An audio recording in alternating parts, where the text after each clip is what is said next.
আজকেও কোনো কাজ পেলাম না। এই অভাবের সংসার আর কতদিন চলবে বুঝতে পারছি না। বাচ্চাগুলোর মুখে কিভাবে অন্ন তুলে দেব। যাই, সবটা গিন্নিকে গিয়ে বলি। গিন্নি, আমি আজকেও কাজ পেলাম না, কেউ কাজ দিচ্ছে না আমাকে। কি করব বুঝতে পারছি না। চালাবো সংসার আমি সত্যি বুঝে পাচ্ছি না। কি? তুমি আজকেও কাজ পাওনি? আমরা খাবো কি? দুটো বাচ্চার মুখে কি খাবার তুলে দেব? তুমি যাও, ঘর থেকে এক্ষুনি বেরিয়ে যাও, তোমার মুখও দর্শন করতে ইচ্ছা করছে না। গিন্নিও আমাকে বুঝলো না, গিন্নিও আমাকে কুটো কথা বলল। আমি আর বাড়ি ফিরবো না। মা, বাবাকে আটকাও, বাবা যে চলে গেল। মা যাক, ঠিক সময় হলে বাড়ি ফিরে আসবে। না মা, বাবাকে ডাকো। মা, বাবা সত্যি চলে গেল। আমি আর বাড়ি যাব না, বাড়িতে আর ফিরবো না।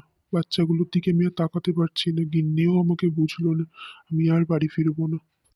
শুনে ত্রান্তিক এলো ওর কাছে, আর ও তখনই বলে উঠল, বাবা। আমার অনেক দুঃখ বাবা, আমি আর পারছি না, কিছু একটা করে দাও বাবা। তখনই ক্লান্তি থেকে ওকে একটা জাদু মন্ত্র দিল আর বলল, শোন, হিং বিং চিং এই মন্ত্রটা বলবি, তখনই এটা হচ্ছে অদৃশ্য গরু, এটা তখনই তোর কাছে এসে পৌঁছাবে। তখনই কৃষক বাড়ির দিকে রওনা দিল। গিন্নি, দেখে যাও আমি কি নিয়ে এসেছি তোমাদের জন্য। কি নিয়ে এসছো গো? আসছি আমি, আসছি। কি এনেছো বাবা?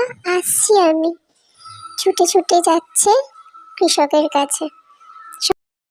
কি এনেছো আমাদের জন্য? এই দেখো তোমাদের জন্য কি এনেছি। এটা হচ্ছে অদৃশ্য গরু। মন্ত্র বলি, হিং বিং চিং লুকা। দেখেছো, এটাই আমাদের জাদু গরু।